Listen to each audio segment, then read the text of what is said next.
Hi, my name is Navid Qajarnia, and I'm going to introduce the Wetlandscape Change Information Database, WetCID, which is a novel database for wetlandscapes and their changes around the world. The study is conducted at Stockholm University in Sweden, but we had many co-authors from around the world who contributed to the development of WetCID database.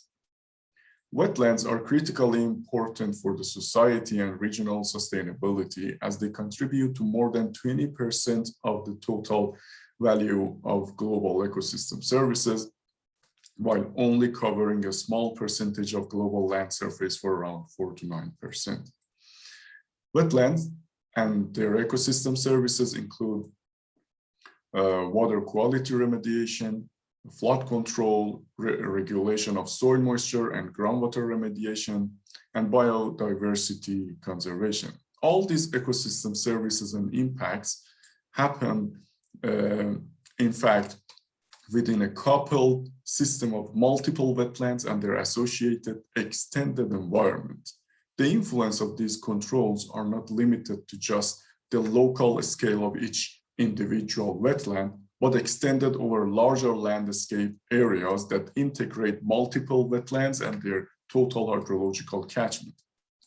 Such larger landscape is called wetlandscape, which is in this study defined as the hydrological catchment of each wetland. However, the data and knowledge of conditions and changes over entire wetlandscape are still scarce, and this is indeed limiting the capacity of researchers to accurately understand and manage critical wetland ecosystems under global changes. But these useful components of natural ecosystem, the wetlands, are on the other hand the most vulnerable ecosystems globally and impacted a lot by human activities and climate change. Wetlands are in fact now suffering from rapid and continued decline around the world and many other water pollution or biodiversity problems around the world. The combination of high wetland vulnerability and rapid large-scale changes with the major knowledge gap that I explained in the previous slide at wetlandscape scale highlights the need to synthesize and create database for evaluating change effects and impacts and feedbacks at scale of the whole wetlandscape. So to address this need, we have created a novel database named Wetlandscape Change Information Database for 27 wetlandscapes around the world. The wetlandscapes of WetCID are located in different regions of the world with 7 sites in Northern Europe, 7 in the Amazon and Caribbean region, 4 in North America, 3 in the Middle East, 2 in the Mediterranean region, 2 in Siberia, and 2 more in North Africa and Eastern Asia. WetCID consists of geographic, hydrological, hydroclimatic, and land use information and data for these 27 wetlandscapes. This new database combines survey-based local information with geographic shapefiles and gridded data sets of large-scale hydroclimatic and land use conditions and their changes over time and over the whole wetlandscape area, which is defined as their catchments in this study. WetCID includes, in fact, 30-year time series and gridded data for the mean monthly temperature and precipitation and annual data for land use changes and land use data, together with survey-based local information collected from local researchers and the geographic information of the shapefiles. Here you see a summary of information provided on the survey forms collected from researchers that have ongoing research projects at each wetland site. Here we have asked local researchers if there are site-specific hydrological, climatological, and land use data for each of these wetlandscapes. The classification that you see here is based on color codes, mentioning, for example, for precipitation, if the data that user is looking for can be obtained by contacting the contact person, or the data is incomplete, or if the data is in open access for public with public accessibility, and then in that case the link is provided in the survey information.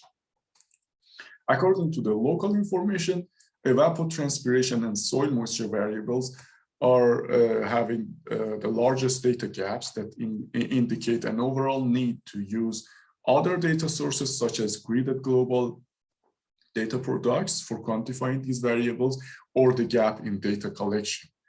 The area of wetlandscapes are also provided in the bottom right panel that shows the diversity of WetCID in terms of the area of the sites considered in it. This is also another summary from the collected local survey forms, showing knowledge status regarding observed significant hydroclimatic or anthropogenic changes that has occurred during the past years in the 27 wetlandscape study areas in WetCID database. All these observed changes are reported by local researchers for each. So this is a very valuable local information. Substantial changes are reported for most of these wetlandscapes, but a few sites have no known changes. This information on local data availability and observed change occurrences that are summarized in WetCID can guide further study directions and support identification of key needs for complementary new local data collection as well. But for example, from the data that is stored in the WetCID, you can do different types of analysis. Here is an example. You can see the long-term average and changes of temperature and precipitation across all these 27 wetlandscapes considered in WetCID. This analysis are performed by using the gridded data that exists in WetCID database itself. The increase in average temperature and precipitation with decreasing latitude illustrates that wetlandscapes also cover a wide range of hydroclimatic conditions that can help cross-regional comparisons. The temperature has increased, for example, over almost all wetlandscapes during the past 30 years. While in contrast, precipitation changes are relatively small and varying around zero in the more northern and colder and drier areas, while precipitation has mostly increased in the warmer and also wetter areas around the south and the equator. This figure also shows some other examples of data that exists in WetCID database. You can here see, for example, the gridded variability and change data for temperature and precipitation, as well as maps of different land use classes over the Volga wetlandscape site. And also, as another example, here we have used the 30-year annual time series of land use data for all 27 sites to study overall land use changes across the catchments of each wetland site. The data reveal, for example, the high percentage of forest area in wetlandscapes at high latitudes, and in the tropics, while relative cropland area increased towards the temperate regions. It is also possible to study different types of land cover transformation based on WetCID database. For example, from forest into cropland and pasture land in the tropical Mekong wetlandscape, or from pasture land into cropland in the borderline cold and dry Iranian wetlandscape of the dramatically shrinking Urmia Lake. WetCID can support site assessment, cross-regional comparison, and scenario analysis of the roles and impacts of various land use, hydroclimatic, and wetland conditions and their changes on the whole wetlandscape scale. The link to the database is provided here in the main data paper as well as in the conference abstract. And the good news is that WetCID 2 is under development. So feel free to contact us if you're interested to collaborate and introduce your local wetlands to the new version of WetCID database. Thank you for your attention.